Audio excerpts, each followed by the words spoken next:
Thank you very much.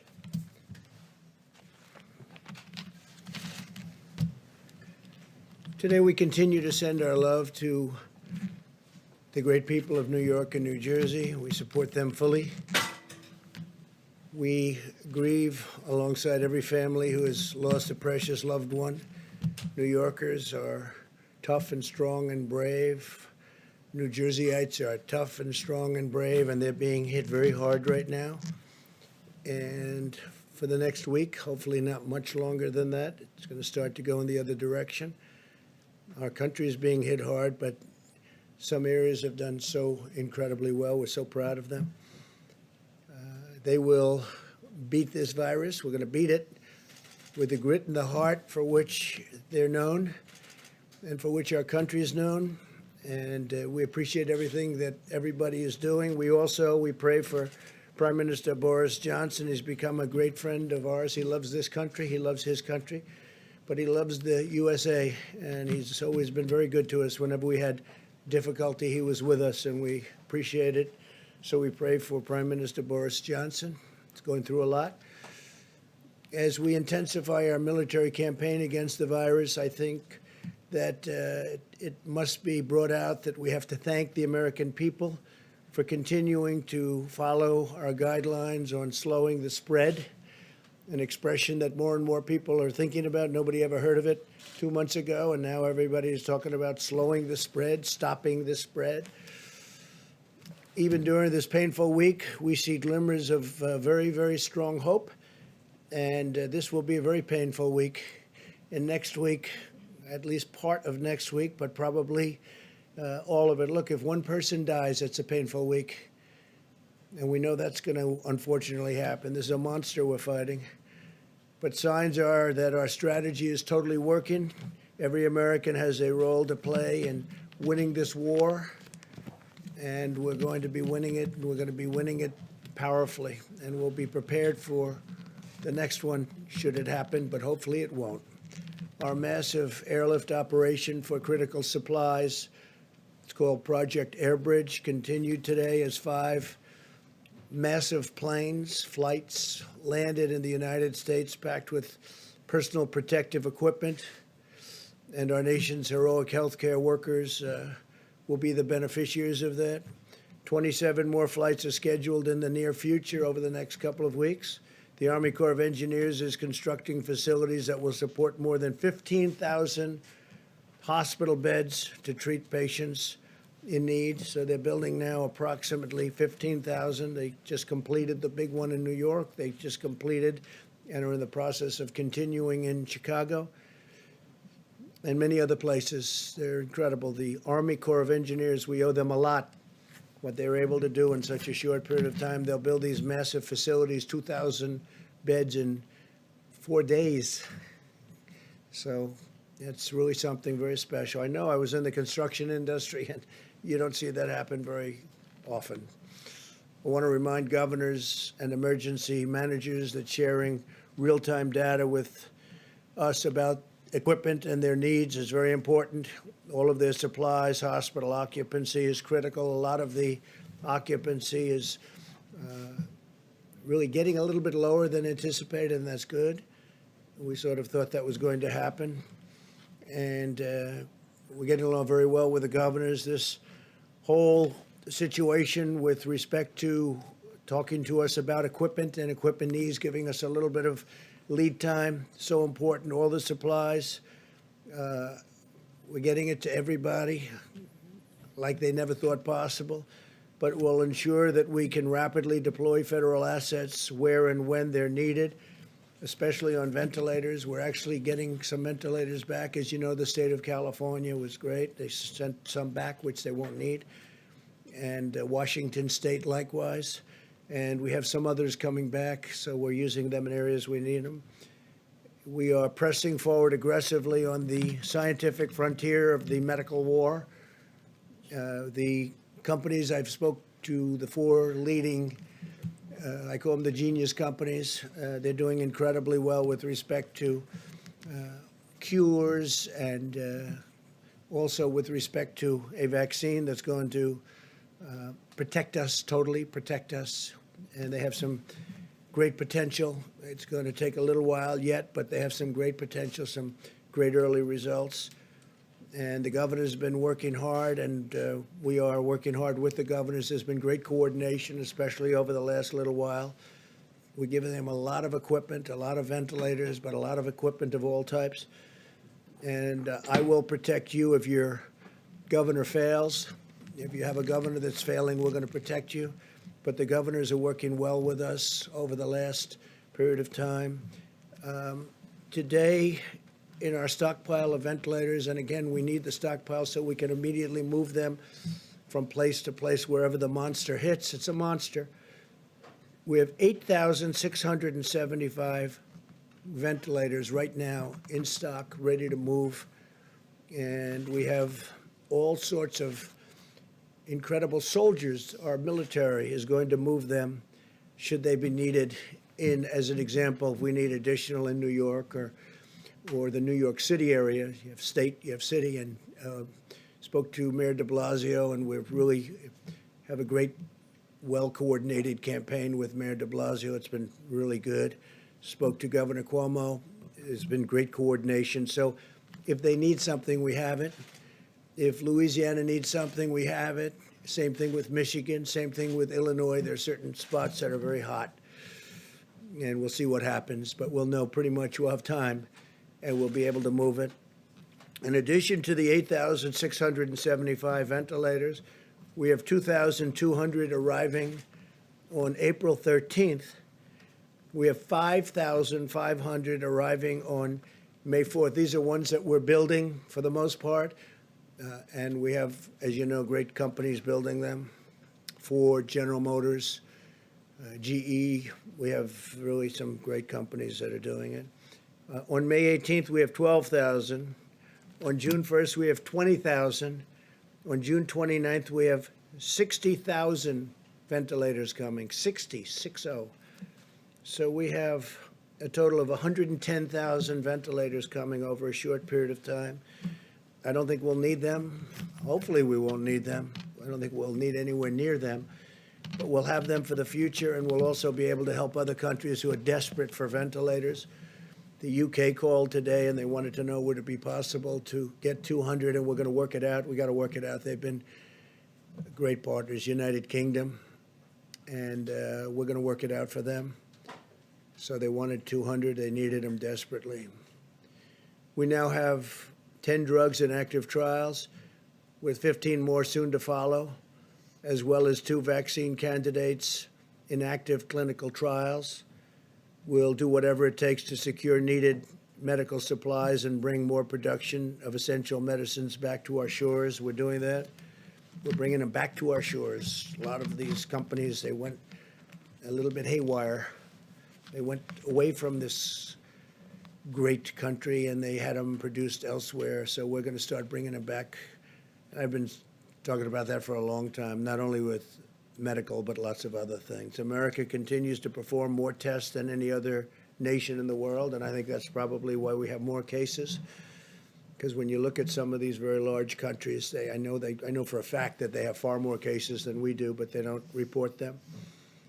We've performed 1.87 million tests to date, so that's 1,870,000 million tests. Think of that, 1,870,000 tests to date. And now we're performing them at a level that nobody's ever seen before.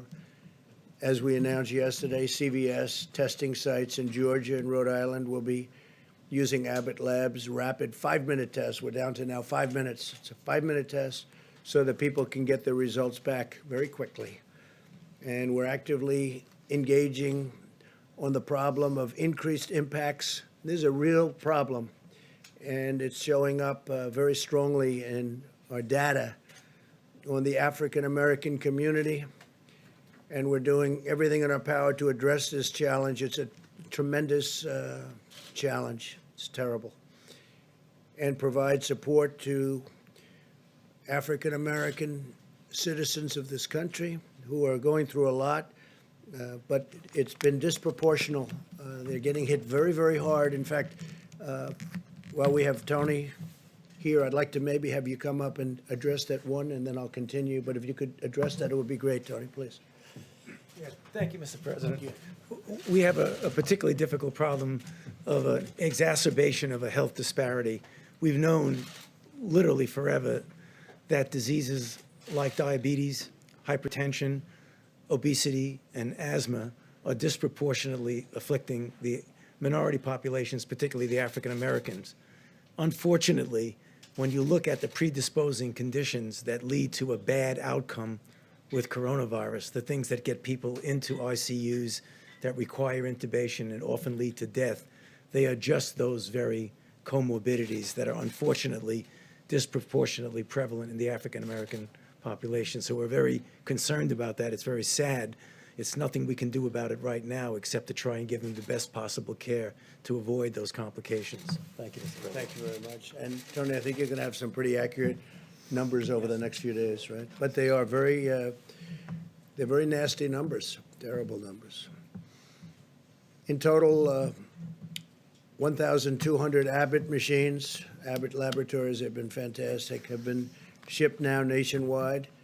Up to 500 more are being produced every week, and 50,000 testing cartridges are being manufactured per day. That means a lot of very fast tests.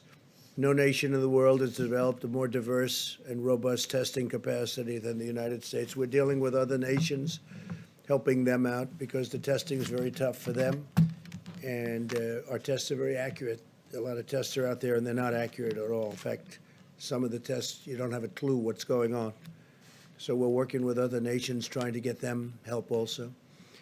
At a time when many Americans are experiencing increased stress, anxiety, and personal loss, we must also ensure that our country can meet the mental health needs of those struggling in this crisis. There are people struggling. They're struggling. And some people are getting to know each other, frankly. Some families are getting to know each other on a positive note, but there are a lot of people struggling. On Thursday, I'll be speaking to leaders and advocates from the mental health organizations all across our country.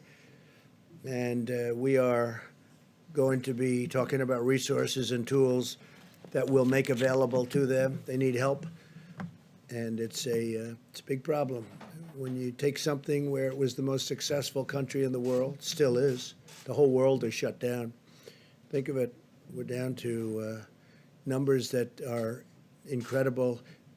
As I said yesterday, I think it's 182 countries right now. 182 countries are under attack by the scourge, by this virus.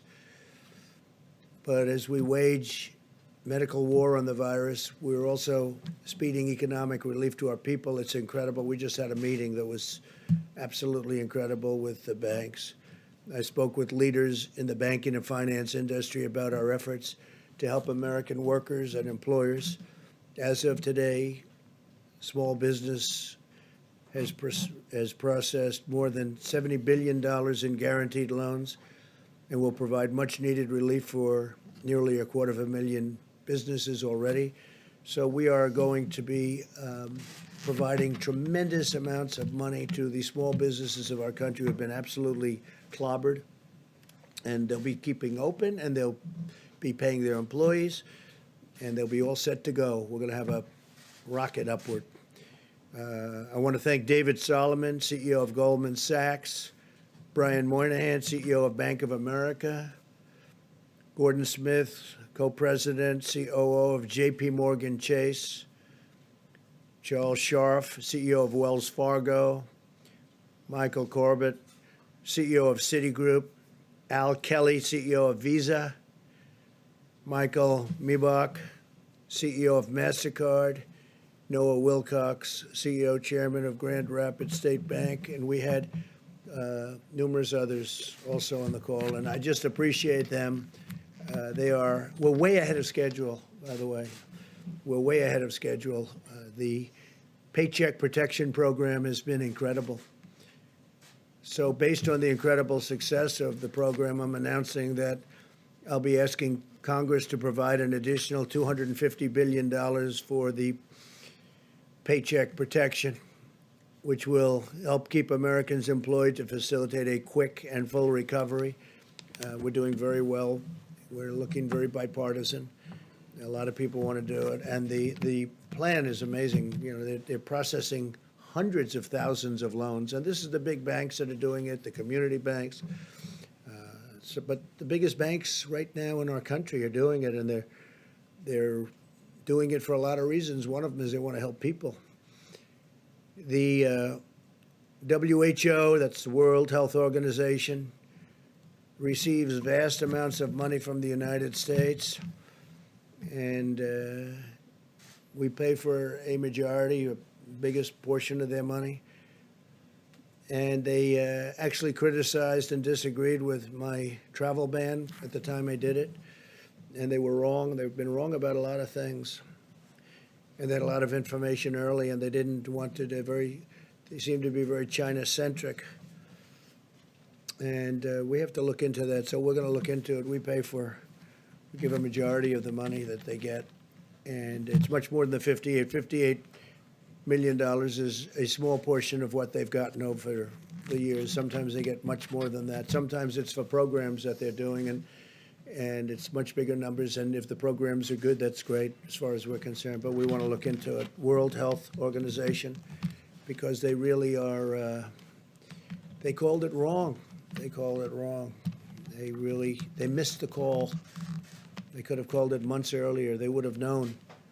And they should have known, and they probably did know. So we'll be looking into that very carefully, and we're going to put a hold on money spent to the WHO. We're going to put a very powerful hold on it, and we're going to see. It's a great thing if it works, but when they call every shot wrong, that's no good. We're in the midst of a great national struggle, one that requires the shared sacrifice of all Americans. In recent weeks, it's been remarkable to see so many companies and organizations and individuals, like the banks that I just told you about, biggest banks in the world. They stepped up to help small business. They're big business, small business. The small business will someday be the big business. But the small business is 50% of our economic strength. People don't realize when you add them up, but they just rose to the occasion. Everybody's rising to the occasion. It's been incredible to watch.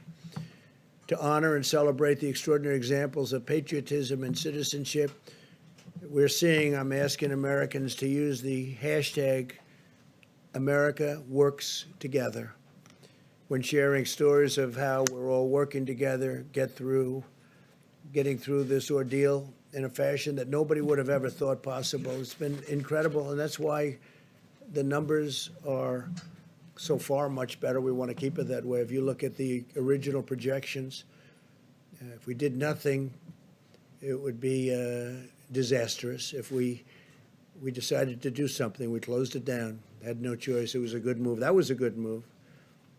The early China move was a good move. The early Europe move was a good move. We had a lot of good moves, but closing it down was a big statement. It was a big, important thing. But we're looking to have far fewer deaths than originally thought, and I think we're heading in that direction, but it's too early to talk about it. I don't even want to talk about it now because we just want to work, and I think that people are doing an incredible job. The doctors, the nurses, the firefighters, the police, all medical people, what they're doing, the bravery that they're displaying is just incredible. Every citizen should take immense pride in the selflessness and all of the courage and compassion of our people, the workers, the people that are working, and construction workers going into hospitals, knowing nothing about this problem other than it's dangerous, and they go in there to rebuild sections of hospitals, and you have people in really big trouble right next door. They know nothing about it. All they know is they're going to get it done. They're going to fix that wing so they can have more people in there. It's incredible. But this is a national spirit that won our independence and settled the frontier and explored the horizons of space, and that's what we're doing. I mean, this is all new territory. It unlocked the miracles of science, and we're doing that. I wish you could have heard the calls I had yesterday with these great companies that come up with cures to diseases, and the success they've had over the last 15 years is really amazing. So I just want to thank all of them. They're working very hard. They're working with UK right now, and the UK doctors, hopefully helping with their great prime minister. But these people are really tremendous signs of success are staring us right in the face. I think we're going to have something that's going to be great in terms of vaccines and in terms of everything else that they're doing.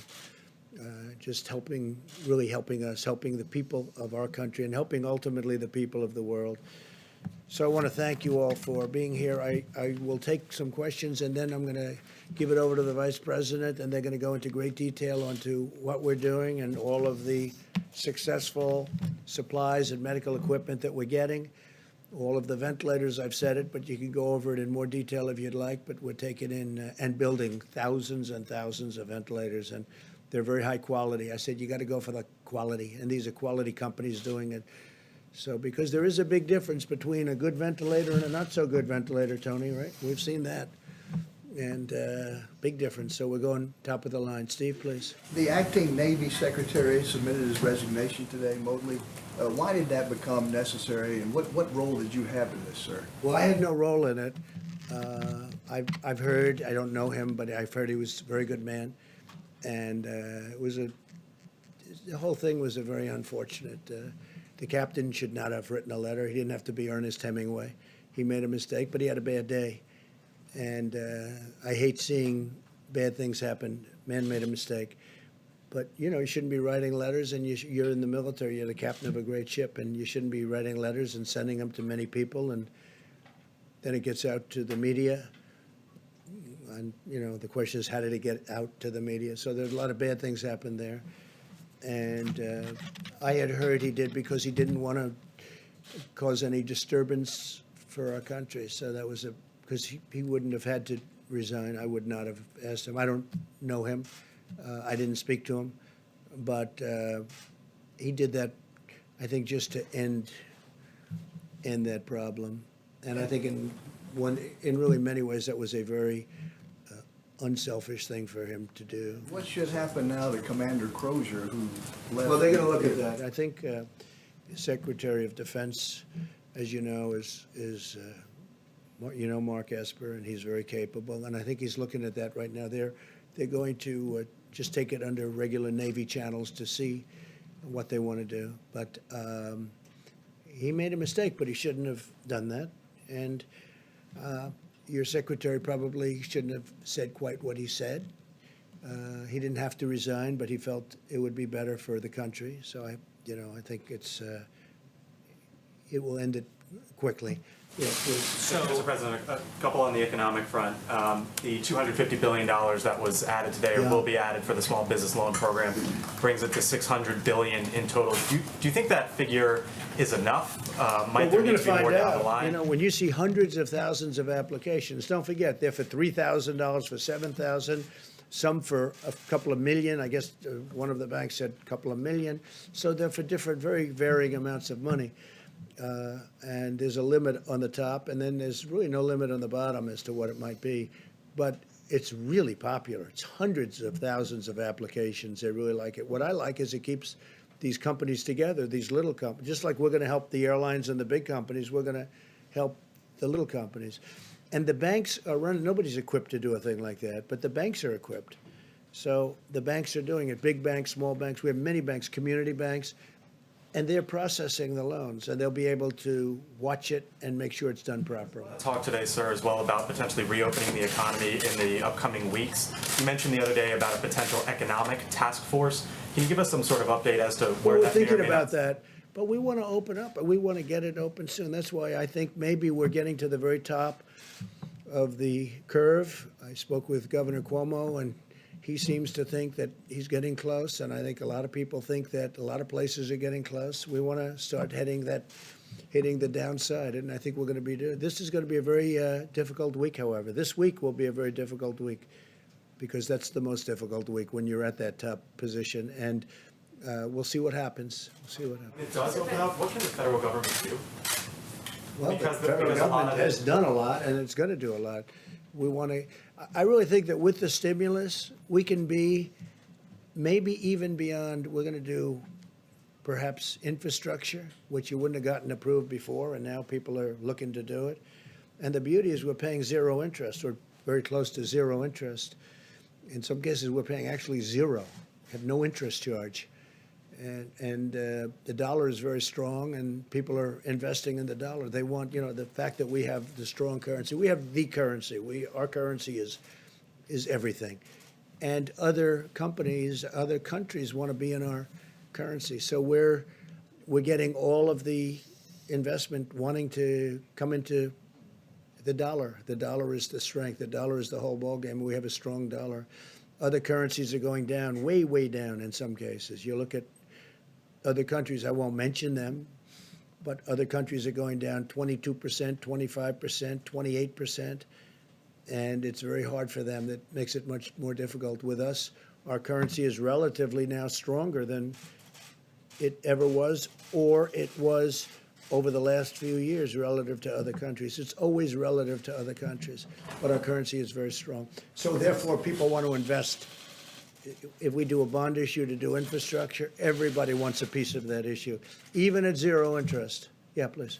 Did you see these memos that reportedly Peter Navarro wrote back in January? When did you see them, and how does these memos sort of square with what you've often said that nobody could have predicted this? It sounds like he was predicting. I didn't see him, but I heard he wrote some memos talking about pandemic. I didn't see him. I didn't look for him either. But that was about the same time as I felt that we should do it. That was about the same time that I closed it down. I asked him about it just a little while ago because I read something about a memo. I said, "Did you do a memo?" I didn't see it. I didn't ask him to show it to me. He said, "Yes, I talked about the possibility of a pandemic." Nobody said it's going to happen, but there is a possibility. There always has been a possibility, but people wouldn't talk about it. But it was right about the time that I closed it down. And interestingly, the World Health Organization was not in favor of us closing it down. And if we didn't close it down, we would have lost hundreds of thousands more lives. So we did a good thing. Yeah, please. So at the time, though, when Peter Navarro did circulate those memos, you were still downplaying the threat of coronavirus in the U.S. You were saying things like, "I think it's a problem that's going to go away within a couple of days." It will go away. You said within a couple of days the cases will be down to zero. Well, the cases really didn't build up for a while, but you have to understand, I'm a cheerleader for this country. I don't want to create havoc and shock and everything else, but ultimately, when I was saying that, I'm also closing it down. I obviously was concerned about it because I closed down our country to China, which was heavily infected. I then closed it down to Europe. That's a big move, closing it down from China and then closing it down from Europe and then ultimately closing it down to the UK. So, and it was right about that time. But I'm not going to go out and start screaming, this could happen, this could happen. So, again, as president, I think a president has to be a cheerleader for their country. But at the same time I'm cheerleading, I'm also closing down a very highly infected place, specifically the location, as you know, in China that had the problems. And we're closing it down, but we closed it down to all of China, then we closed it down to all of Europe. Those were big moves, and it was right about that time. Sir, just a quick follow-up, Mr. President. Did you just Mr. learn President. about this today? Say it? You learned about the memo today? Just I read about it maybe a day ago, 2 days ago. Do you feel like someone in among your staff or Peter Navarro himself should have told you about the memo No, not at earlier? all. It was a recommendation. It was a feeling that he had. I think he told certain people in the staff, but it didn't matter. I didn't see it, but I did. I closed it down. I don't remember it even being discussed. We had a meeting where there were a lot of people. Most people felt they should not close it down, that we shouldn't close down to China, but I felt we had to do it. And that was at almost the exact same time as the memo. If you had read the memo at the time, how would that have changed the steps you took or the I statements don't think it that would you have made changed on because it? I did. I basically did what the memo said, and the memo was, the memo was pretty good memo from the standpoint that he talked, I guess, I didn't see it yet. He was saying that the U.S. warning that the U.S. could lose trillions of dollars and millions of lives. Well, you're not going to lose millions of lives, but you'll lose plenty of money. But I couldn't have done it any better because it was about the same time, and I closed it down to China. And just lastly, so you maintain confidence in him, in Peter Navarro? Of course I maintain confidence. He wrote a memo, and he was right. And I haven't seen the memo. I'll see it later on after this. But it didn't matter whether I saw it or not because I I acted on my own. I guess I had the same instincts as Peter. Peter's a smart guy, and he's a good guy, and he's done a wonderful job. But he wrote a memo, and I guess he talked to various people about it. But ultimately, I did what the memo, more or less what the memo said, just about the time the memo came out. I closed it down. I took a lot of heat. The World, Health Organization was very much against. They didn't like it. They actually put out statements about it.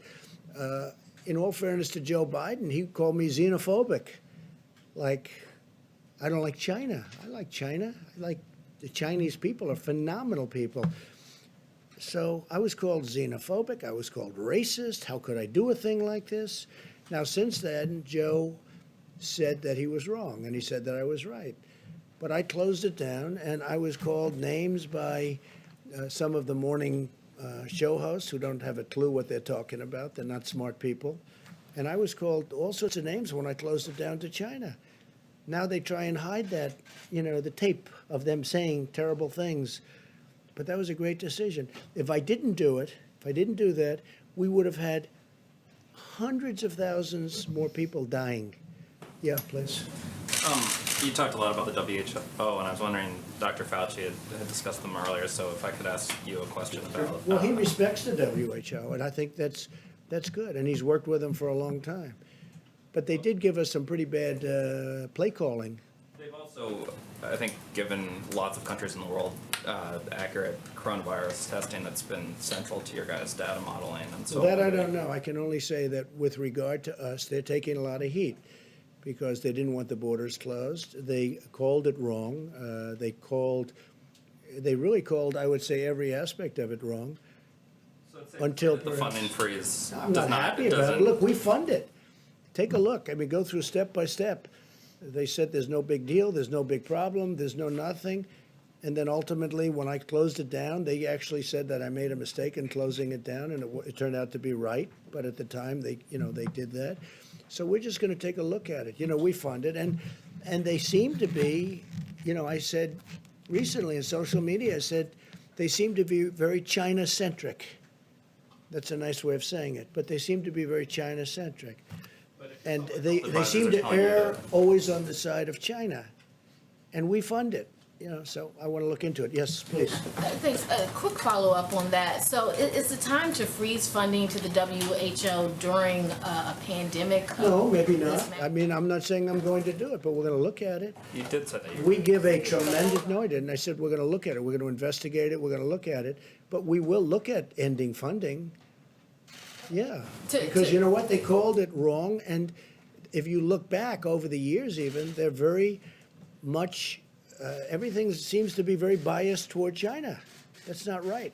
I wanted to follow up. You talked about African Americans and how they've been disproportionately affected by the coronavirus. Seems to be, unfortunately. Do you plan on requiring the CDC, any federal agencies or state agents, public places doing tests and private companies doing tests to collect that data on the race of the people being tested and the race of the people being treated and the outcomes? Well, we're just seeing tremendous evidence that African Americans are affected at a far greater percentage number than other citizens of our country, because we're dealing with our country. Now we're looking at it from a worldwide standpoint. Tony Fauci is looking at it very strongly, but these numbers have started to come out, and they're very strong, and they're pretty obvious. I mean, you're talking about. You will release that Seema, publicly. would you like to talk about that for a second, please?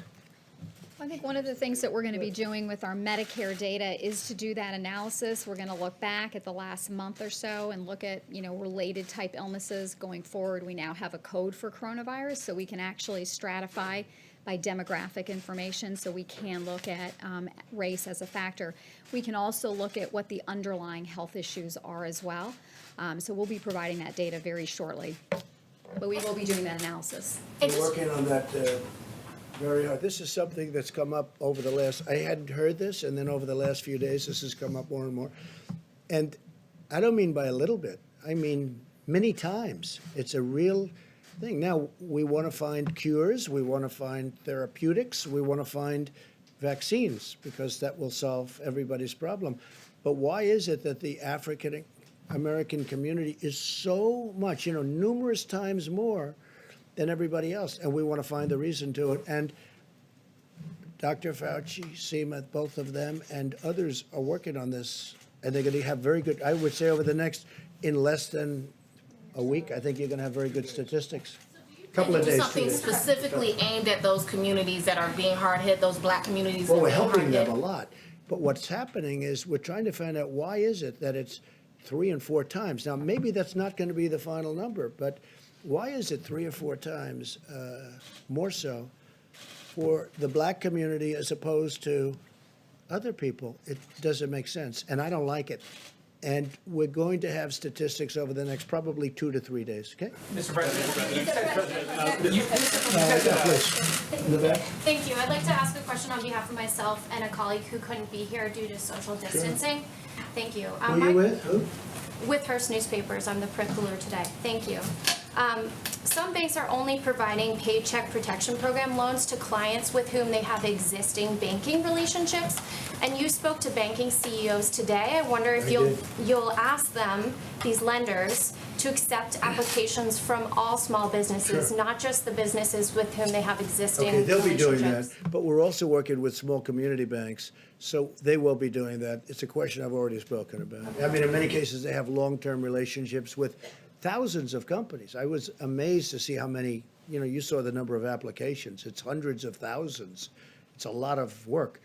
But I did ask that question, and they are working on that. Yeah. Thank you. And my second question from a colleague is Congressman Jerry Connolly, a Democrat from Northern Virginia, told the local DC CBS station that you personally requested the CARES Act stimulus bill be stripped of $25 billion for the Postal Service.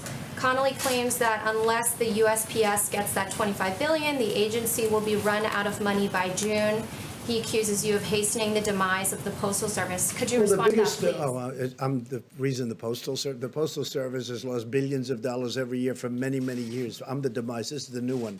I'm now the demise of the Postal Service. I'll tell you who's the demise of the Postal Service. Are these internet companies that give their stuff to the Postal Service, packages, and I don't know why they're not, I don't run the Postal Service. You have a group of people, so-called independent people, and they run it. But these packages are, they lose money every time they deliver a package for Amazon or these other internet companies, these other companies that deliver. They drop everything in the post office. They say, you deliver it. And if they'd raise the prices by actually a lot, then you'd find out that the post office could make money or break even. But they don't do that, and I'm trying to figure out why. These are independent boards. They were appointed by other administrations. They're sort of long-term. They're there for a long time. And I've been talking to them also. You can look it up. Take a look. They have to raise the prices to these companies that walk in and drop thousands of packages on the floor of the post office and say, deliver it. And they make money, but the post office gets killed, okay? So they ought to do that, and we're looking into it, and we've been pushing them now for over a year. And you know that because you've seen the stories. I'm pushing them. It's not fair for them to these great, wonderful, modern companies. They walk into our old post office with all these routes that could never be built. You could never build them. They go into areas that you could never do. And they say, here, deliver this. And they lose a lot of money per package, and they have to raise their prices, but this Postal Commission doesn't do it. Now, we just got a chance to appoint a couple of people onto the commission, as I understand it, and that's good. But they have to raise their prices, otherwise they're just going to lose a lot of money. And tell your Democrat friend that he ought to focus on that, because if he focused on that, he could truly save the post office. Post office has been losing billions of dollars a year for many, many years. And have him take a look at that, because that's the way to solve the problem. Thank you so Yeah, much, please, go Mr. ahead. President. Thank you so much. Mr. President, you say this week will be very painful, very difficult, but a few weeks ago you say this was just like a flu. What have you learned? I didn't say 2 weeks ago it was a Few flu. weeks ago. you know The what? question Can I is, tell you Mr. what? President, what Excuse have me. you learned that Ready? you could offer as an advice to foreign leaders who still are skeptical about this pandemic and who are against social distancing? What is your advice? What have you learned? You said I said it was just like a flu. So the worst pandemic we ever had in this world was a flu. And it was called, you know that, it was in 1917, 1918. and anywhere from 50 to 100 million people died. That was a flu, okay? So you could say that I said it was a flu, or you could say the flu is nothing to sneeze at. Then what can you offer as an advice to foreign leaders who are skeptical about this pandemic and who are against social distancing? Well, I think there aren't too many of them. If you look throughout the world, and everyone, just about everyone that has practiced that is now closing up. Well, the UK was an example. Now, they talk about Sweden, but Sweden is suffering very gravely. You know that, right? Sweden did that. The herd, they call it the herd. Sweden's suffering very, very badly. It's a way of doing it, but everybody has been watching everybody else. And so far, almost every country has done it the way we've done it. We've chosen to do it. If we didn't do it that way, we would have lost hundreds of thousands of more people. Okay. Mr. President, there's voting going on today in Wisconsin. There are reports of thousands of people waiting in hours-long lines as they've had to weigh their own personal health and their civic responsibility. Do you think that the Supreme Court was right in its decision that voting should go forward, the absentee extension should not take place? Yeah. Look, the Supreme Court, of course they were right, because what the Democrats wanted, and you know what this happened. I supported a man named Justice Kelly, who's Daniel Kelly, highly respected justice. And I supported him just the other day, social media. I know of him. He's just a fantastic justice. And I endorsed him. And as soon as I endorsed him, they wanted to move the election. They didn't want to move the election. As soon as I endorsed him, the Wisconsin Democrats say, oh, let's move the election to 2 months later. They didn't mind having the election until I endorsed him, which is very interesting. And now they talk about, oh, safety, safety. Well, it was 15 minutes after I put out an endorsement that they said we have to move the election. They didn't want to move the election before that. The other thing they wanted to do, which is crazy, at the end of the election, they wanted to have 1 week for proxies to come in or mail ballots. Now, mail ballots, they cheat, okay? People cheat. Mail ballots are a very dangerous thing for this country because they're cheaters. They go and collect them. They're fraudulent in many cases. You got to vote. And they should have voter ID, by the way. You want to really do it right, you have voter ID. But the Democrats, and this was turned over in the Supreme Court yesterday, I give great credit to the court, they actually didn't want to have an election day. They wanted to have election day, and then a week after election day, you choose all these ballots come in, these mailed ballots come in. The mailed ballots are corrupt, in my opinion, and they collect them, and they get people to go in and sign them, and then they're forgeries in many cases. It's a horrible thing.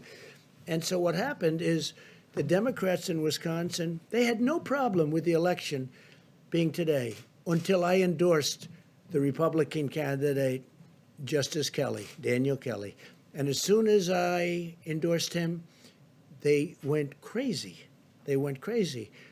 And you know that's true. And now all of a sudden, because go back 2 weeks, go back 2 days, they didn't want to move the election. They were having the election. They were fine because they thought they were going to win the election. Then I endorsed him, and all of a sudden they think they're not. Now I understand there are lines that go back a long way. I hope they're going to vote for Justice Kelly, okay? Mr. President, do you think that Americans can choose? No, President, with millions of pills of hydroxychloroquine donated, is there a plan or system in place to track the potential side effects? Well, you saw the representative. Serious harm. So is there a plan to Is there a track plan? the side effects? The side effects are the least of it. You have people dying all over the place. And generally, the side effects are really with the Z-Pack, having to do with the heart. The Z-Pack, that's the antibiotic, not with the hydroxychloroquine. So a woman last night, I watched her on one of the shows, good show, Laura, and she was, she thought she was dead. She was a representative from Michigan. She was just in horrible shape for 12 days, 14 days. She thought she was dead. I think she said that her doctor said she's, it's going to be very tough. She saw me talking about this, and she asked her husband to go to the drugstore. Now, this is a Democrat representative, a person that, perhaps wouldn't be voting for me. I think she'll be voting for me now, even if she's a Democrat, even if she's a Democrat representative. And they went to the store, which I made available because we have millions of doses. We have, I think, 29 million doses of this drug. And she asked her husband, she said, please go out. I'm not going to make it. Please, you have to hear her story. Please go out, get it. He went at 10 o'clock in the evening to the drugstore. He got it. He gave it to her. Now, you know, I don't say it works like this at all. 4 hours later, she awoke and she said, I feel better. And then shortly thereafter, she felt great. This is a woman that thought she was going to die. I mean, she's a Democrat representative, highly respected woman, African-American woman. I don't know if you saw it. As you asked a question about African-American, she was an African-American woman, a great woman. Her manner of speaking, the way she told the story was beautiful. I asked my husband to go and get it. He got it. She is now okay. I mean, she was interviewed last night on television. And she thanked me. She thanked me even in a tweet. She said, I want to thank President Trump. He saved my life. Look, I don't say that happens with everybody, but that's a beautiful story. There are many of those stories. And I say, try it. Okay, please. I mean, if you're in trouble, if you're going to die, and you're going to die, I mean, you're not going to die from this pill. Now, there could be some side effects, but the side effects is really more so from the to CPAP. track those side effects? No, doctors have to recommend it. I want doctors. I'm not saying, I'm not a doctor. I'm just saying we hear great results. And some people say, let's go to a laboratory, let's test it for a couple of years. And no, we got people dying in this country and all over the world right now, not in a couple of years. They're dying. As we speak, there are people dying. And I really think it's a great thing to try, just based on what I know. Again, I'm not a doctor. And I say, get a physician's approval. And they have physicians in these hospitals, great physicians, brave physicians. They also say it's good for the hospital workers to take them, that it's, keeps it away, keeps it out of your system. I don't know. But there's a lot of good examples. And, we have a 1,500 case study going in New York, and it's almost complete. So it'll be very interesting to see what happens. Go ahead. Thank you, sir. I appreciate that woman. She was great. You have to see it to believe it. The way she spoke, it was like a miracle. And this was not a fan of mine, but she's a fan of mine now, and I'm very honored by it. Go ahead. Thank you, sir. Can you talk about your decision to remove Glenn Fine from the Pandemic Response Accountability Committee? And does that move and some of the criticism you've leveled at IGs, how does the American public have confidence that there'll be oversight? Well, we have a lot of IGs in from the Obama era, and as you know, it's a presidential decision. And I left them largely. I mean, changed some, but I left them. But when we have, reports of bias, and when we have different things coming in, I don't know Fine. I don't think I ever met Fine. I heard the name. It wasn't an Obama. I heard the name. I don't know where he is. Maybe he was from Clinton. Okay, you check that out. Okay, maybe he's from Clinton. But we did change him. But we changed a number. We have about 7 nominations in, I believe. We put 7 very, very highly qualified people for the IG position. And, that's a decision that I could have made 3 years ago, and I could have made 2 years ago. And but we're putting in, not so much for him, we're putting in 7 names. I think it was 7, and they're going in now. Yeah. Mr. President, when you talk about the WHO being China-centric, what exactly are you talking about? Is it because China's underplayed how many I victims? don't know. They seem to come down on the side of China. Don't close your borders to China. Don't do this. They don't report what's really going on. They didn't see it, and yet they were there. They didn't see what was going on in Wuhan. They didn't see it. How do you not see it? They didn't see it. They didn't report it. If they did see it, they must have seen it, but they didn't report it. Please, go ahead. Mr. President, just turning back to the voting in Wisconsin and those long lines, who will be responsible and who should be held responsible if people get sick after they voted? Look, all I did was endorse a candidate. I don't know anything about their lines. I don't know anything about their voting. I love the state.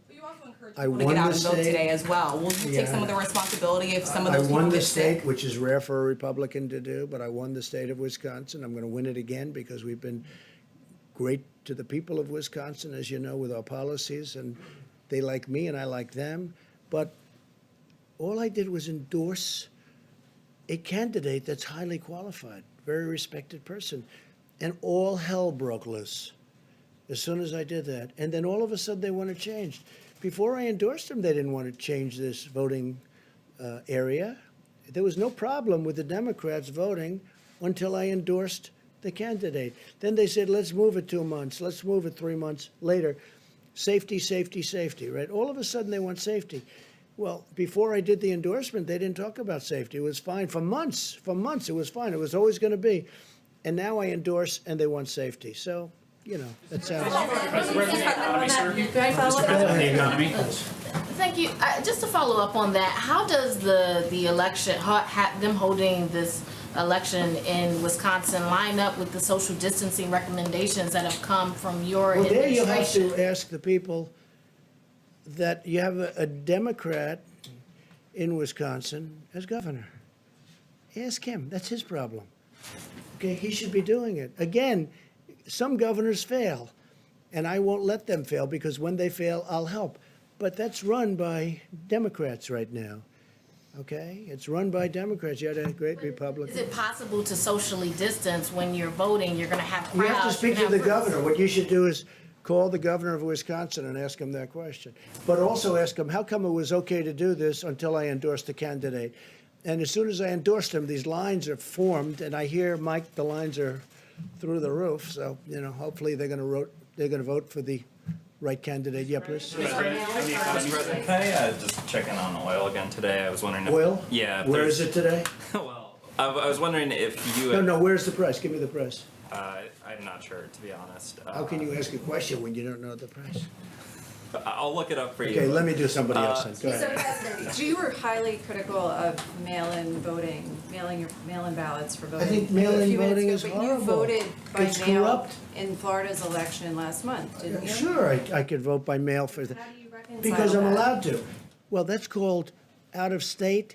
You know why I voted? Because I happen to be in the White House and I won't be able to go to Florida to vote. the But let me difference just between say, mailing within well, there's a state or big mailing difference outside the between state? somebody that's out of state and does a ballot and everything sealed, certified, and everything else. You see what you have to do with the certifications. And you get thousands and thousands of people sitting in somebody's living room signing ballots all over the place. No, I think that mail-in voting is a terrible thing. I think if you vote, you should go. And even the concept of early voting is not the greatest because a lot of things happen. But it's okay. But you should go and you should vote. I think you should go and you should vote. You look at what they do, where they grab thousands of mail-in ballots and they dump it. I'll tell you what, and I don't have to tell you, you can look at the statistics. There's a lot of dishonesty going along with mail-in voting, mail-in ballots. You've encouraged state officials to buy their own medical equipment. The federal officials are kind of swooping in and scooping up those orders. How are you That's not ensuring that it's I've being been hearing that distributed so long. fairly? And is Well, there we're more getting transparency? great prices on equipment. We're getting great prices on equipment, and we're helping the states. And the governors are very thankful. Mike Pence had a call yesterday with every governor was on the call, and it was like a love fest. They're very happy. I don't know if they tell that to the press. Some of them don't. Some of them will never say good to the press, but they know we've done a great job. Not a good job, a great job. Because state officials are widely No, saying no, I that. think sometimes it does. And what we say is, let us know, and we will immediately drop out of the bidding. Let us know, and we do that, and we drop out. Sometimes we tell them to drop out because we've got a good price. And then we'll deliver it to them. How do you ensure it's being fairly One to distributed? colleague, Yeah, go ahead, behind, please. Go Yes, ahead. thank you, Mr. No, President. no, not you. In front, please. Some states have had trouble with getting accurate death counts, particularly because of lack of testing or no uniform. Did you see death counts? Yes, because of lack of testing and no uniform system I to don't know. put that into. When you say death counts, I think they're pretty accurate on the death count. Somebody dies, I think the states have been pretty accurate. No testing. That's a big deal, what you're just saying. No, the death counts, I think they're very, very accurate. I do say this, I think if you look at China and if you look at some of these very large countries, when you talk about cases, number of cases, I would be willing to bet they have more cases than we do, but they don't do the testing like we do. But you look at, you look at some of these certain countries, and I would be willing to bet a lot that they have more cases. But we're more accurate. and our testing is done very accurately, and we've got a good process. Did you have one? Yes, please. Mr. President, Oh, yeah. you have been very consistently supportive of a payroll relief tax. A And I what, know payroll? that, payroll relief. Now, I know you're still busy trying to implement Right. phase 3, but as we move towards phase 4, Yeah. are there still obstacles to that? Because that would put money in American pockets, like Yeah, consistently. you're right. I would love to see a payroll, good questions. I would love to see a payroll tax cut. And I think on behalf of the people, it would be quick. Now, it's a longer term, it's a longer time because it's over a period of a year or whatever you want to make it. But I would love to see a payroll tax cut. There are many people that would like to see it as a permanent tax cut, payroll tax cut. Stopping it from. Well, the Democrats right now are stopping it. What are their reasons? I don't know. I don't know. If maybe they think it's good politics to stop it, but you'd get a lot of people, a lot of money immediately. The payroll tax cut would be a great thing for this country. I would like to have it regardless of this, but this would be a fantastic time to have the payroll tax cut. The Democrats are stopping it, but I don't think they're. I think there's a certain flexibility. I think it's something that we should do, both for business and the people. But this would get money into the hands of small business immediately, money in the hands of people, the workers and people immediately, and it would be over an extended period, and it would be simple to do. It's so easy to do. It's a great tax cut, and I'd love you to speak to the Democrats and let's get it done. So I'm going to give this now to Vice President Pence, and they're going to go over some very good statistics with everybody. And we'll have a couple of answers on that because we're working very hard on the African American community with respect to what's going on because it's not good. I don't like it. And we're going to have some very good statistics, Tony, I think, over the next couple of days. So thank you all very much. Thank you.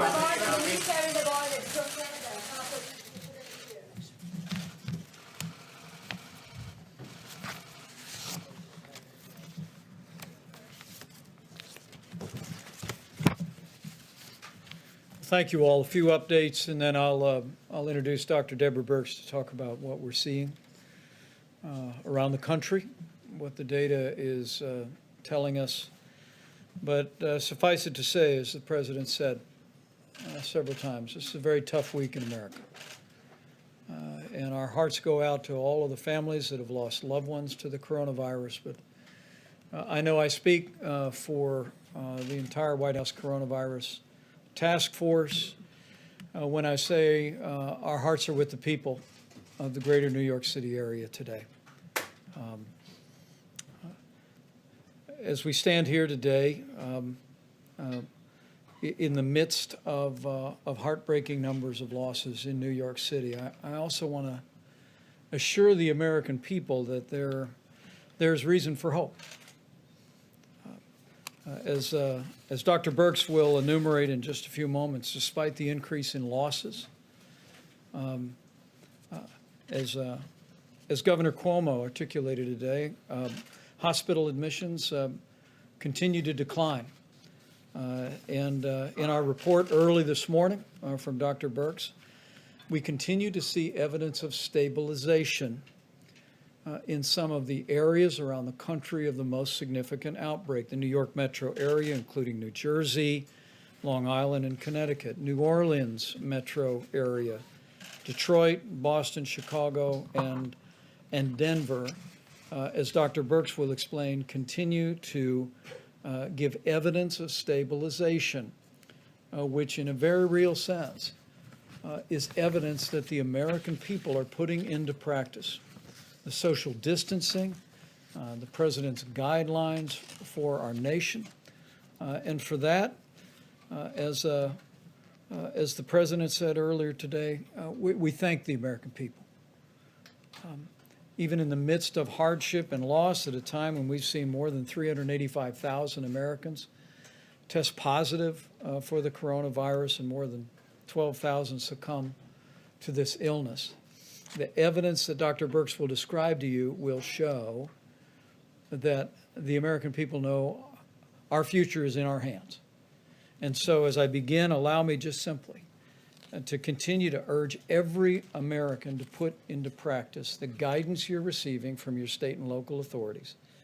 Take it to heart, take it seriously, share it with your family and your friends, and know that you're making a difference, America, because you truly are. Today, for my part, I spoke to over 500 small business owners in a conference call, and there I heard about their enthusiasm for the Paycheck Protection Program.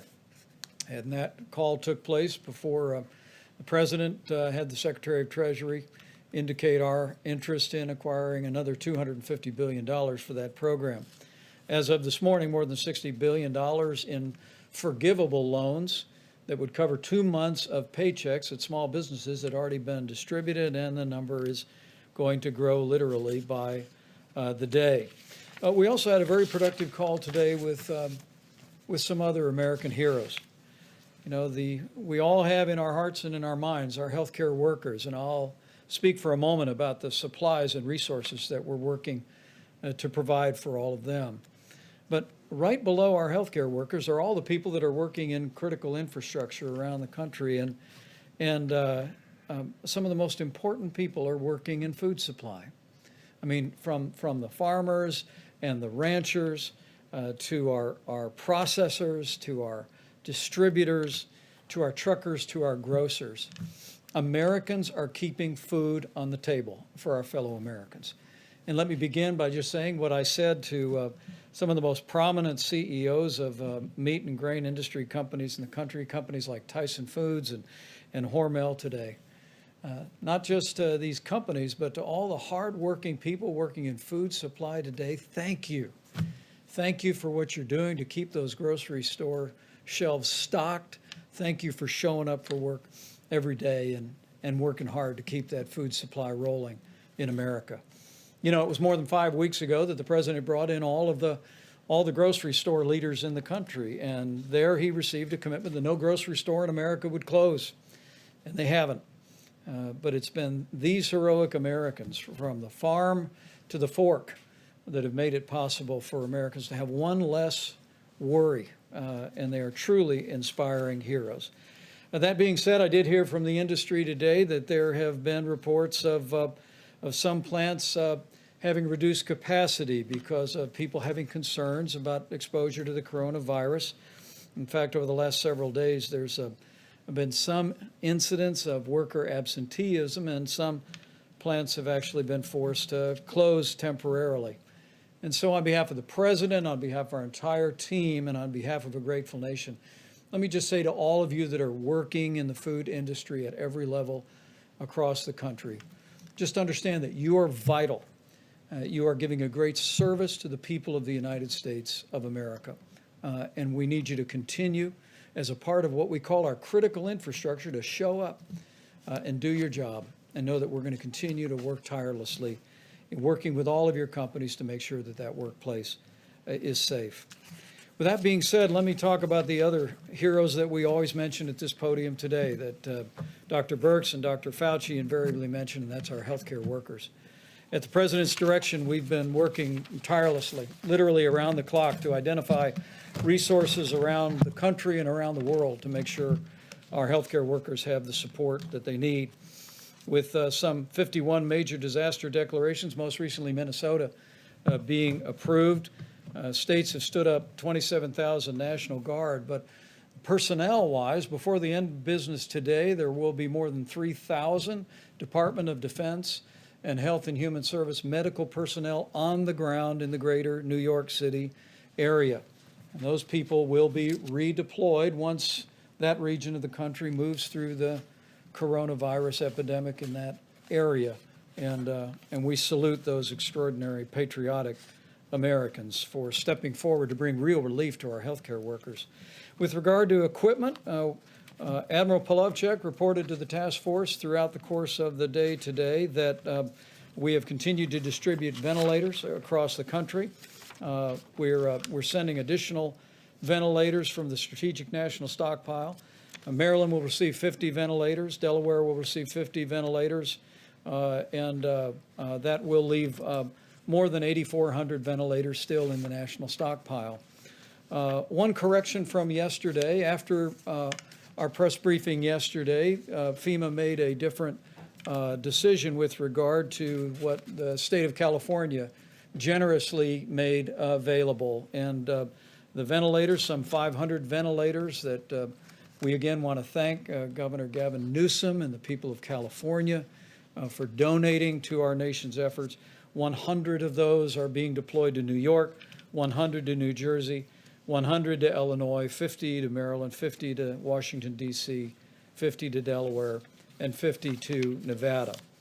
With regard to the remainder of what we call personal protective equipment, again, we've been literally leaving no stone unturned anywhere in the country, anywhere around the world. And as Admiral Polovchak described just a couple of days ago, we've established not just an air bridge, but a control tower system modeled after military logistics out of FEMA.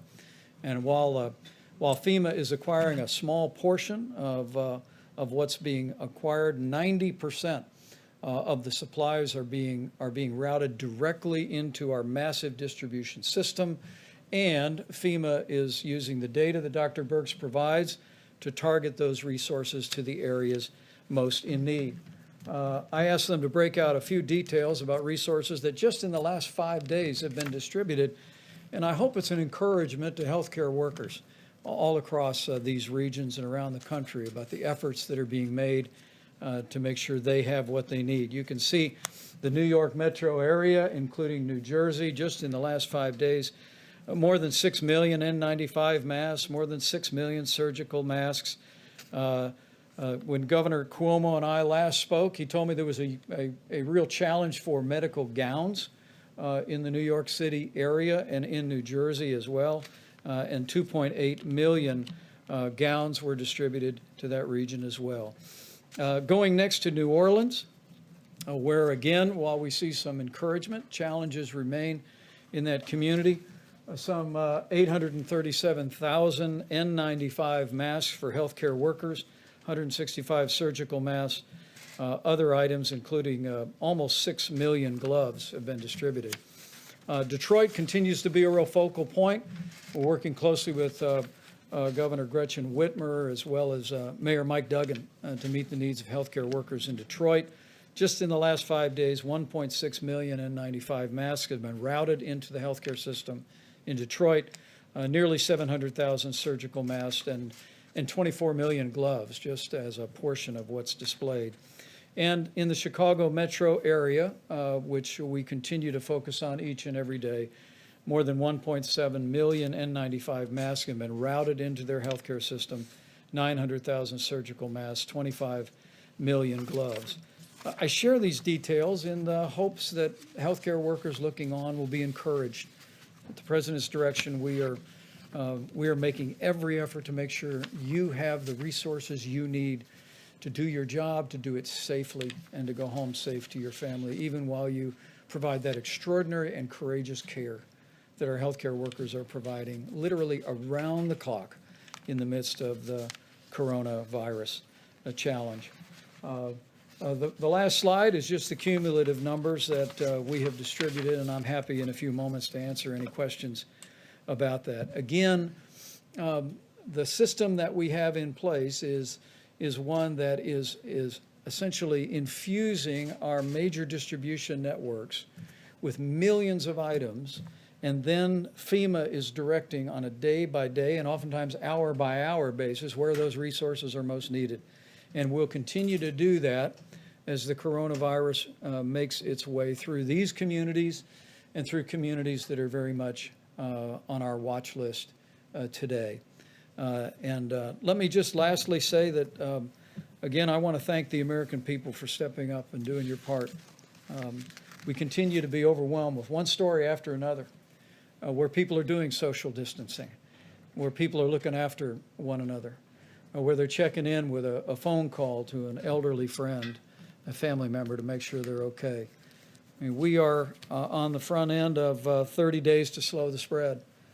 And I will tell you, as a non-scientist up here, that I see glimmers of hope in the early numbers that we're seeing come out of the greater New York City area, New Jersey, even New Orleans and Detroit and Chicago. There does appear to be, as Dr. Birx will explain in more detail, there does appear to be evidence of leveling, evidence of progress, but this is exactly the time for all of us to redouble our efforts to do everything each and every one of us can, not just to protect our own health and that of our family and our loved ones, but to do our part to ensure that we lessen the impact of the coronavirus on America as a whole, but even more importantly, that we lessen the impact on lives by ensuring that we do our part to make sure that no one that is vulnerable is unnecessarily exposed to this virus. With that, let me yield to Dr. Birx and then Seema Verma and Dr. Fauci, and we'll take all your questions. Thank you, Mr. Vice President. So hopefully you can see from those numbers that we've taken a data-detailed approach, really bringing the power of granular data to the supply chain and moving supplies based on really what you would call burden of disease and need. If I could just start out by not just going to the numbers at the beginning, but really talking to the community of health advocates, to the community that works on the social determinants of disease and the communities of the historic Black colleges and universities. We really need to improve messaging, and I'm asking them to help us increase the messaging around this. We don't want to give the impression that the African American community is more susceptible to the virus. We don't have any data that suggests that. What our data suggest is they're more susceptible to more difficult and severe disease and poorer outcomes. And we really need to make sure that every household is aware of what it's going to take to protect the individuals in that household that have pre-existing conditions. We could call on the indigenous nations, the real tribal leaders, to also be working very closely to protect the elders of their communities. We know this is more difficult in multi-generational households, and it's really going to call for really unbelievable attention to details of hand washing and protecting others from each other, particularly if you don't feel well. This is really a call to action to the communities to make sure that we get messages appropriately out there so that everyone understands what it's going to take for us all to protect one another. And we know it can be done because we can see these changes. I wanted to go through the numbers at a high level so you understand why particularly these supplies went to these areas to begin with. We talk about attack rates or the cases per population. So in the New York, as a state, they have 7 cases per 1,000. This is the highest in the country. In New York City itself, it's closer to almost twice that in New York City. New Jersey is 4 per 1,000, Louisiana 3 per 1,000, Massachusetts 2 per 1,000, Connecticut 2 per 1,000, Michigan 1.5 per 1,000. The District of Columbia and the Baltimore area now 1.5 per 1,000, and we're watching them very closely. Pennsylvania 1 per 1,000, but we're concerned about Philadelphia. What is allowing us to move supplies based on burden of disease and need is the extraordinary West Coast that has had very low numbers, from Washington that was less than 1 per 1,000, California that is less than 0.5 per 1,000, and Oregon that's even less than that. And it's those states where there's large populations, because of the enormous work that they're doing to prevent expansion and spread of the virus. It's allowing resources to go to these states and these communities and these counties that need more support. And so this kind of data analysis is allowing us to make very intelligent decisions about need, but also really understanding what's happening across the country in the development of the curves, as you have heard about. And so we do see, and I know you heard me caution that over the weekend sometimes there's decreased case reporting, and so there were increases in a series of communities on Monday. We're seeing that stabilize again, and when you look over 3 days, you're starting to see that we may be actually in a series of communities outside of New York and New Jersey and Connecticut, creating a much flatter graph. A much flatter curve. So you saw New York and the increase, and then you saw, we're hoping, as Governor Cuomo and the mayor has described, that they're getting to a steady state where the next outcome is going down. But we see across the country, in Detroit, in Chicago, some real, not this extreme going to 7 cases per 1,000, but really staying in the more 2 cases per thousand and a different curve parameter than, and it really shows the amazing, amazing activity of every American in those cities to really ensure that there's social distancing, and really importantly, to ensure there's less socialization between households, and really ensuring that the household really remains independent and protected, and not really at this moment going out into the community or socializing anywhere but a virtual way on computers, by Zoom, by FaceTime. And I think we can really see that in the data, and it's really given us great heart. I want to finish by really talking to my laboratory directors, because you're extraordinary and you've done an amazing amount of testing. Those nearly 2 million tests that we're getting to, those were all done in the last 2 to 3 weeks. But we do have excess capacity. So if all the lab directors could look in their laboratories, if they have an Abbott M2000, if they could get that up and running, we could double the number of tests that we're doing per day. That is a high throughput. The machines are throughout the United States. There's hundreds of them. Right now, about 80% of them are idle. We're going to have a call with the laboratory directors of these laboratories to really ensure this is an automated, robotic situation that they can run. There's over 1 million tests sitting, test kits sitting, ready to be run. We have 5 platforms of tests. This is one of our really high volume platforms, like Roche, and we're really calling on them to really increase that capacity so that we can do not only increased diagnostic testing, which I think we're doing quite well right now, but also increasing the ability to do more healthcare workers, first responders, community testing, and surveillance. And then finally, you will see, and you've heard about it happening in the UK and other places, there's a series of antibody tests out there that have not been validated. We're working right now very closely with a series of companies that know how to make these tests, that have made these tests for us for decades, for HIV, for a rapid test. They're working on that technology to bring that quality of test, which is in the 90+% sensitivity and specificity, to the American people for antibody tests. But until we get those, if you see them on the internet, do not buy them until we can give you a test that's reliable for all Americans. And we are working very hard to have that happen and bring that to the American public.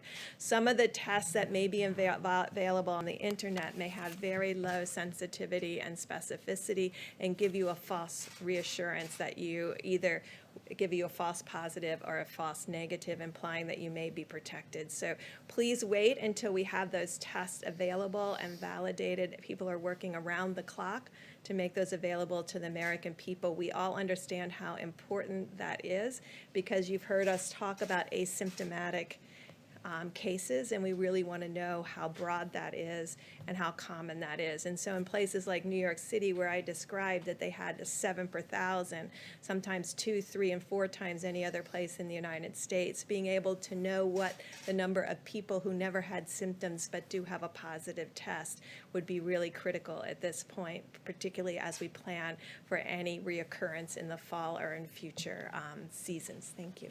Great. And we have Seema Verma, Center for Medicaid and Medicare Services, will discuss what we've done to support hospitals. As we support healthcare workers, we want to make sure the institutions that are providing the environment for care are well-financed, and she's got a couple of funding streams, and help is on the way. Seema? Thank you, Mr. Vice President. And let me just start with echoing the President and the Vice President's comments about our condolences to all the people out there that have lost somebody to the coronavirus. And also a sincere appreciation and thanks to all our healthcare workers that are on the front lines. But we know that it's the impact on the healthcare system isn't just those frontline workers. Healthcare organizations across the nation are having increased expenses. They're having to spend more on supplies. You're seeing all of the supplies that are being sent to them, and that's having a direct impact on their bottom line. Many of them are also having increased expenses because they're taking advantage of some of the flexibilities that we've given them. Hospitals without walls, they're putting, you may see, tents out in their parking lots where they're doing testing or screening. So they have a lot of increased expenses as well. Other healthcare organizations are not performing essential surgeries or other services. A lot of them are moving to telehealth, and that represents lost revenue for these healthcare organizations across the country. And so the president has asked us to address this issue. About 10 days ago, we put out something called accelerated payments that we do in the Medicare program, and it allows us to advance payments to providers based on their historical Medicare revenues that they receive. So just in 10 days, we've been able to provide payments to providers. We had about 25,000 requests. We've processed about 70% of these. It's happened in about 5 days, and the total on that is about $34 billion that we've managed to put into the healthcare system. But those are essentially loans. The president has asked us to go further with this and to start the implementation of the CARES Act. That provides $100 billion to the healthcare system. You've heard Secretary Azar talk about the focus on some of those dollars going towards the uninsured, but the president wants us to accelerate getting those dollars out. And so this week we will be putting out another $30 billion, which are grants. This is going to be based on Medicare revenue. There are no strings attached. So the healthcare providers that are receiving these dollars can essentially spend that in any way that they see fit. Also, this is going to be done in a very easy, simplified way. For many of our healthcare providers, we actually do direct deposit with them, and so those dollars will just go right into their bank accounts. For other providers, all it's going to require is some very simple registration, and we'll be able to give them that money as well. So we're expecting that to happen this week. The other thing to note is that this is not a first-come, first-served basis. Because we are basing this on their Medicare revenue, they will get these dollars. So even if it takes a few days, there shouldn't be any panic in the system as well. The other thing to recognize here is that our priority was on getting these dollars out as quickly as possible. We heard that from the many healthcare providers across the country that weighed in on this. They said the most important thing was to get these dollars out as quickly as possible. But we recognize that in terms of getting these dollars out, because it's based on Medicare revenues, there are providers out there, pediatricians, children's hospitals, OBGYNs, even our nursing homes, that a lot of their revenue comes from other sources, Medicaid or other payer sources. And so those organizations will be addressed in the second tranche of funding, and we'll have a priority for these organizations and these types of healthcare providers. Also just want to say, so together between the loans that we've put out there with our accelerated payments and the $30 billion, that's about $64 billion for the healthcare system this week alone. And so I think, again, this is part of our effort to support the healthcare system, and also just want to, again, say thank you to all our healthcare providers out on the front lines. To all Americans, the best thing that we can do to support our healthcare providers is to adhere to those guidelines around 30 days to slow the spread. That is the best thing that we can do to support our healthcare workers. Thank you. Dr. Fauci, please.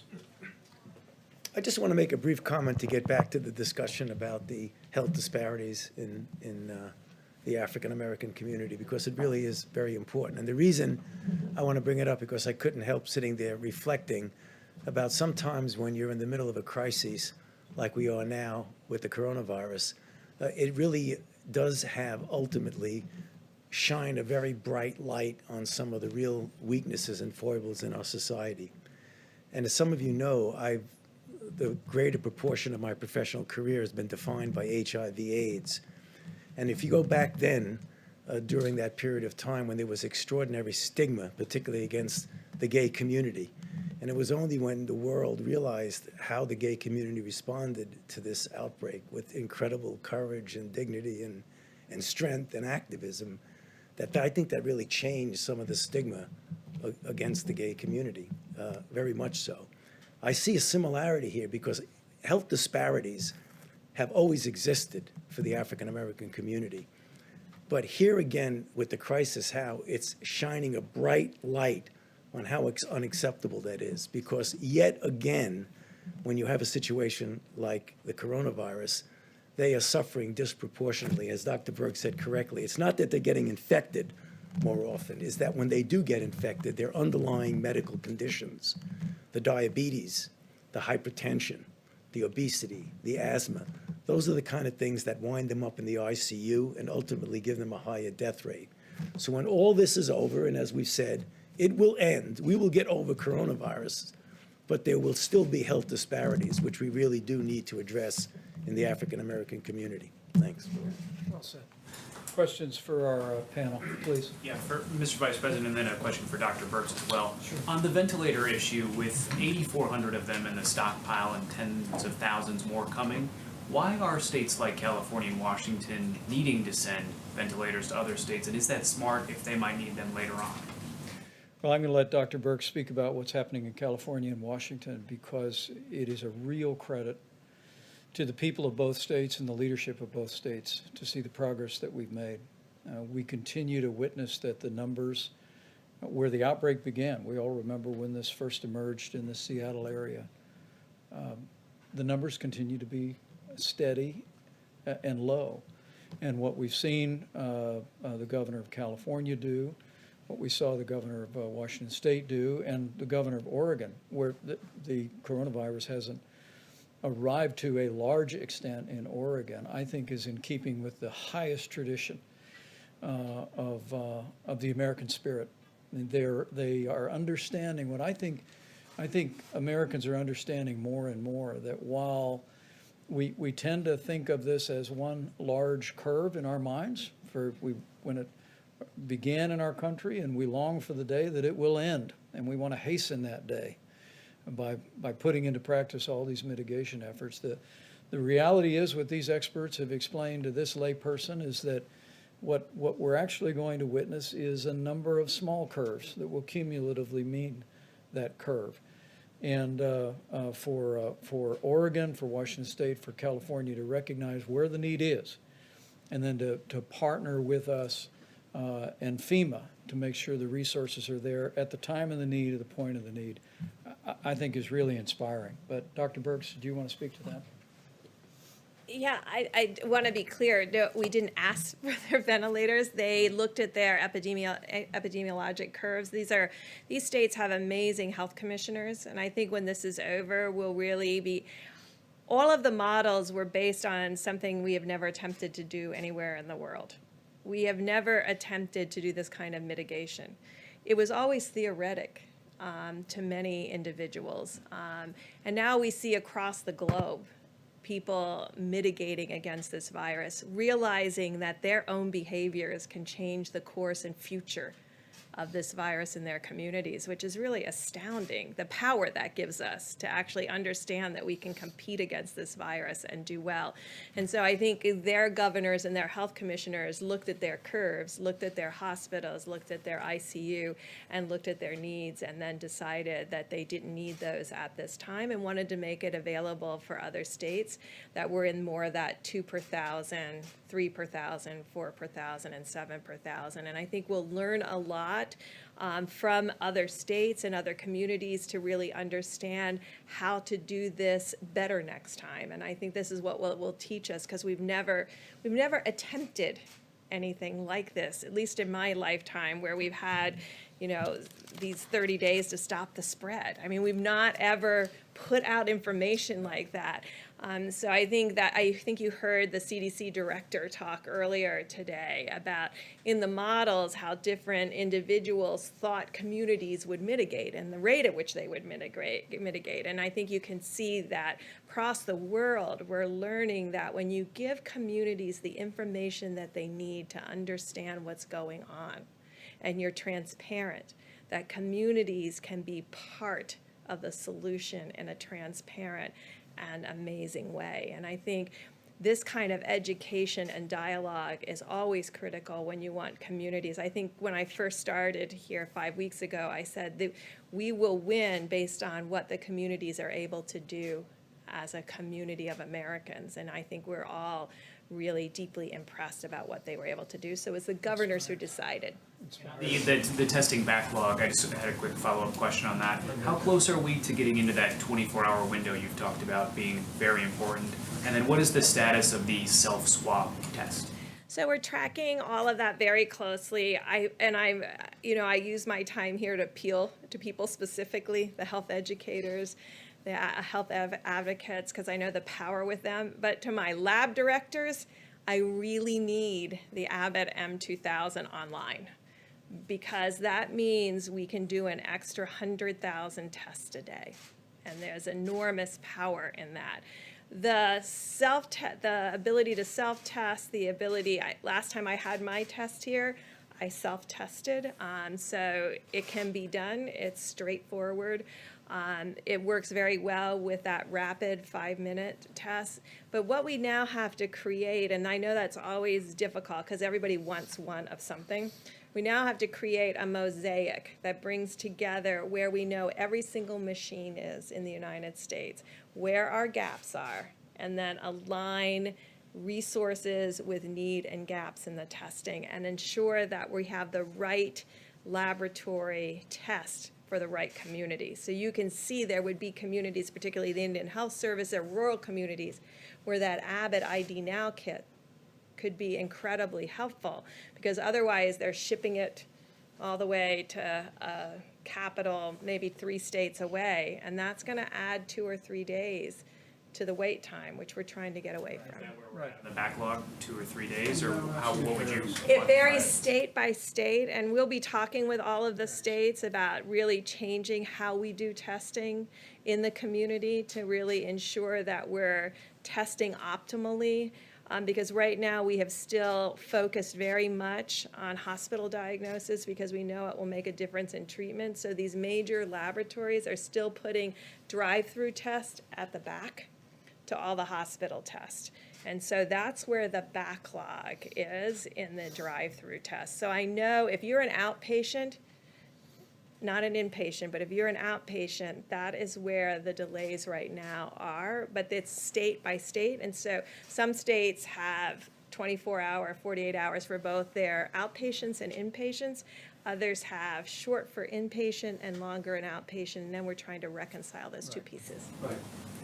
And the team is actually meeting tonight to review that, but one of the data points that we review is literally on a state-by-state basis what the turnaround time is for testing, and we continue to work that. And these Abbott laboratory devices there's 18,000 of them across the country. When you go to your doctor office and get a strep test, it's that device.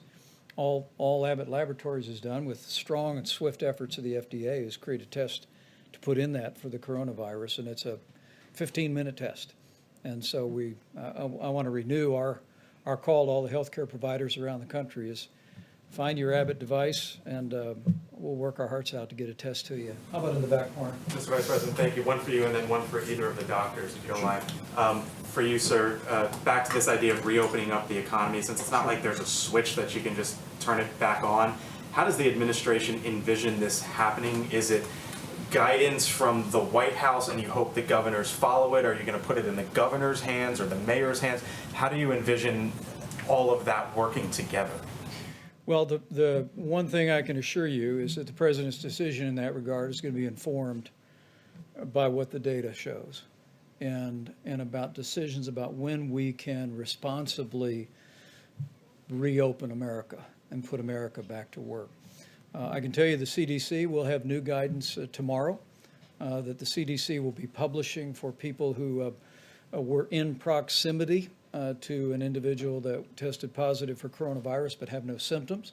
And CDC will be publishing new guidance about how those individuals and the circumstances under which they might be able to return back to work using some facial protection and monitoring their temperature, but we'll detail that for you. But what we're going to be doing over the weeks ahead is, while we focus every day at the point of the need, as the president said many times, our first mission is to save lives. And that means to slow the spread, to bend the curve, to continue to engage the American people, which they are admirably doing, to continue to put all the social distancing into practice. But there is a dual track that the president has already initiated. Some of the best minds here at the White House are beginning to think about what recommendations will look like that we give to businesses, that we give to states, but it'll all, I promise you, be informed on putting the health and well-being of the American people first. Dr. Burks? Either for Dr. Birx or for Dr. Fauci. Or do either of you want to take that, or? Go ahead. Secondly, as a lot of parents are sitting home with their kids, and they've been home with their kids for weeks now, and they're wondering, maybe resigned to the fact that maybe their kids aren't going back to school this year, but are looking ahead, what do you think summer camp holds, and what do you think the start of next school year holds? If you could look down the line, do you think those start on time? Do you think school next year starts on time? Can I say a word on behalf of teachers since I'm married to one? There you go. My wife was all day yesterday at the elementary school she teaches at, loading up about 500 bins of art supplies for kids. And she's just one of millions of teachers across this country who find themselves having to distance teach kids. And I'm proud of Karen, but relatedly, I'm proud of every teacher in this country. Secretary of Education was here not long ago talking about our efforts to expand distance learning resources, even in K through 12. To all the teachers who are out there, we just want to say thank you. Thank you for what you're doing, for continuing learning, even in this challenging time. And to all of the kids, just because you're home doesn't mean you don't have to do your schoolwork. Keep it up. Anticipate children being back in classes in August? What I will tell you is I'll yield to the health experts, but that'll be part of what we're looking at in terms of guidance going forward, whether it be summer school or whether it be returning to school next fall. But the most important thing we can do is put this epidemic behind us as quickly as possible. Well, my daughter is a school teacher, so she asked me the same question. It is unpredictable, but you can get a feel for if we start talking about the things where the curve goes down and we really have minimal, how we respond and what kind of a rebound we see or don't see, I think is going to have a lot of influence, probably more immediately on things like summer camps than it does in the fall. I fully expect, though I'm humble enough to know that I can't accurately predict, that by the time we get to the fall, that we will have this under control enough that it certainly will not be the way it is now, where people are shutting schools. My optimistic side tells me that we'll be able to renew to a certain extent, but it's going to be different. Remember now, because this is not going to disappear. So we're going to have in place the capability of doing the things that we talk about all the time on this stage, to identify, to isolate, to contact trace, number one. Number two, by that time, we'll have a better feel with the antibody test about what the actual penetrance of this infection was in society. How many people have actually been infected? Who's protected? If you have antibody, it's very likely that you're protected. Who's vulnerable? Do you treat vulnerables different than you treat the people who are protected? All of these things are going to go into the decision of just how much back to the original way we'd like it to be in the fall. Bottom line is no absolute prediction, but I think we're going to be in good shape. Dr. Fauci? I just want for Dr. Fauci or Dr. Birx. Can you talk about your concerns about deaths being misreported by coronavirus because of either lack of testing or standards for how they're characterized? So I think in this country, we've taken a very liberal approach to mortality. And I think the reporting here has been pretty straightforward over the last 5 to 6 weeks. Prior to that, when there wasn't testing in January and February, that's a very different situation and unknown. There are other countries that if you had a pre-existing condition, and let's say the virus caused you to go to the ICU and then have a heart or kidney problem. Some countries are recording that as a heart issue or a kidney issue and not a COVID-19 death. Right now, we're still recording it, and the great thing about having forms that come in and a form that has the ability to mark it as COVID-19 infection, the intent is right now that if someone dies with COVID-19, we are counting that as a COVID-19 death. Can you be sure? I mean, you hear from coroners that that's not necessarily the case. Are you sure? How can you be confident about that? And is there any concern that it skews the data that you're trying to collect in terms of projections? And and things like that? Well, I think that would apply more to rural areas that may not have the same level of testing, but I am pretty confident in New York City and New Jersey and places that have these large outbreaks and COVID-only hospitals. I can tell you they are testing. New York and New Jersey together have, by proportion, are testing extraordinarily well as Washington State and Louisiana. So I don't see that there's been a barrier in testing to diagnosis. No, I think there's so much focus now on coronavirus that, particularly if you take New York, which we all know is having a disproportionately higher proportion of the burden of the entire country is right now in New York. You know, I can't imagine if someone comes in with coronavirus, goes to an ICU, and they have an underlying heart condition and they die, they're going to say cause of death, heart attack. I cannot see that happening, so I don't think it's going to be a problem.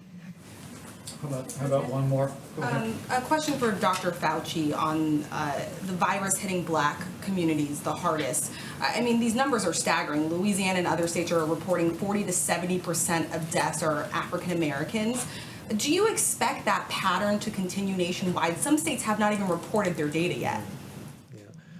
You know, I can't be confident to predict patterns, but the underlying reason why that is happening doesn't change from state to state. So you expect it to get worse? Now, I expect that when African Americans get infected, given the disproportionate disparity of the underlying conditions that lead to complications like the ones I mentioned, I expect that we will still see the pattern that when you look at the proportion of people who get into serious trouble and die, again, it's going to be disproportionate towards the African Americans. I do expect that. And is the federal government now leading the charge in collecting this information from the states, and when will it be made public? Yes, the answer is yes. It will be public as soon as you get enough data to be able to make a meaningful statement. So can we expect this week or a couple of days? The task force has assigned that to several members of the team. We're assembling that data now. It is a great concern for us, and but it's probably a good reminder that we have to be especially careful around people with serious underlying health conditions. As we've said it many times from this podium over many weeks, that the risk of serious illness from the coronavirus remains low for the average American. But for anyone from any community that has a serious underlying health condition, particularly senior citizens with serious underlying health conditions, the risk of tragedy is very real. And so we're going to be very diligent about studying this and providing information and guidance in accordance with our best scientists.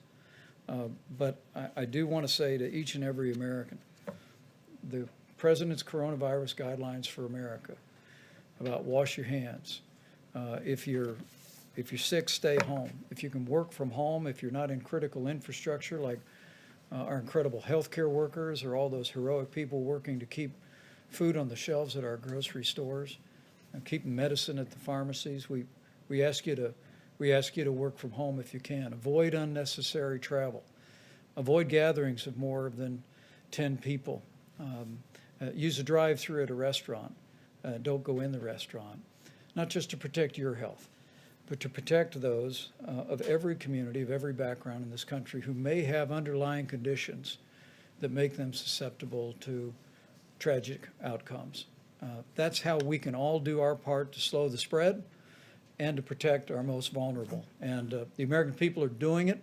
And as we continue to do that, we will hasten the day that we put the coronavirus in the past and we reopen America and put America back to work. Thank you all. We'll see you tomorrow.